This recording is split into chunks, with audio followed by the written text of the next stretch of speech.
Congressman Roemer. Thank you, Mr. Chairman. I, too, want to join Mayor in thanking you for your time this morning and particularly your brave and courageous leadership on September the 11th. When many of us, I served in government in Washington, D.C. on that day, and we constantly saw the replaying of the planes crashing into the two towers. And that brought a potential sense of devastation and insecurity to many people. At the same time, people would see the video of you marching down the streets of New York City, showing calm and showing leadership that I think had a ripple effect, not just in New York City, but to people, leaders in Washington and around the country. So for that, we're very grateful, and we're very grateful to the leadership that other people here in this city showed. Let me ask you a direct question. I hope it's fair, very direct, about something that this commission has spent a great deal of time on, and that's the Presidential Daily Brief of August 6, 2001, to the President. In this document, it says, bin Laden determined to strike in U.S. And it's only about a page and a paragraph. And in this document, which we've agreed did not tell the President that something was going to happen in New York City or that there were going to be airplanes coming into the World Trade Centers, it does mention New York City or the World Trade Center 3 times in this document. It says that, it says that bin Laden and his followers would follow the example of the World Trade Center bombing or bomber Ramzi Youssef and bring the fighting to America.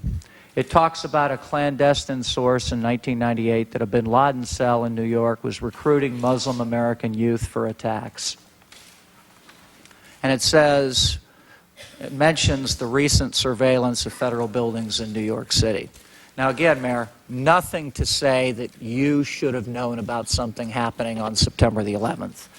But it mentions New York, and we all know since 1993 and 1997 when you mentioned the incident then, that New York was something that was very precious to us and a target by the terrorists. I want to know why the CIA and the FBI were not sharing more of this with you, because you've said to us just this morning that you didn't get an increased warning from the CIA and FBI. It was pretty steady from '97 through the millennium, through the spring and summer of 2001. Pretty steady. It was always pretty high. But we have people in Washington, CIA director and others, saying their hair was on fire. This is a spike in warning. One, why didn't we get better communication of this spike in warning in the spring and summer with a likely target, New York, to help you a little bit more, if possible? And two, what specifically can we do in these instances in the spring and summer to try to fortify and protect and prepare, not knowing particularly A, B, and C, when, where, and who's going to do it, but how do we try to prepare our people, our sites, and the city for something that happened that day and is probably going to happen again?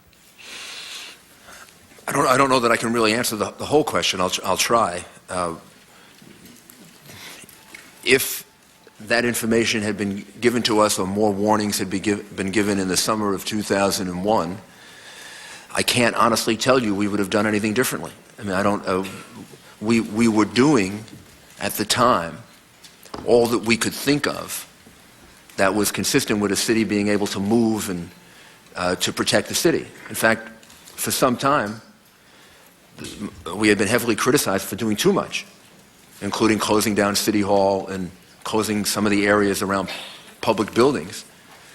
So some of that would have sounded a great deal like the information that we were getting already in '98 and '99 and 2000, that New York City was a target.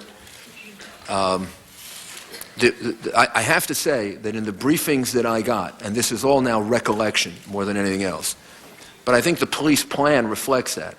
Probably if we were to list the number one thing repeated as a target, it was the subways, tunnels, and bridges. Largely because when arrests were made, those are the things that would be seized. And then public buildings would be second. So it may or may not have led to increased security at some of those buildings. But I do think, and again, this is hypothetical and it's an interpretation, I do think that the interpretation would have been more in the direction of suicide bombings than aerial attack. Because in all of the briefings that I received, the two areas that were emphasized were bombings, meaning suicide-type bombings, or an area that we haven't talked much about, but we should talk more about if we're looking toward the future, which is biological and chemical attack. So I don't know I don't know what it is that we would have done differently if we had been given the information, but we weren't given it. We heard. Okay. I will not be able to follow up on that. I appreciate your answer, but I think the chairman wants to move on to the next one. I have several follow-ups, but thank you, Mr. Chairman.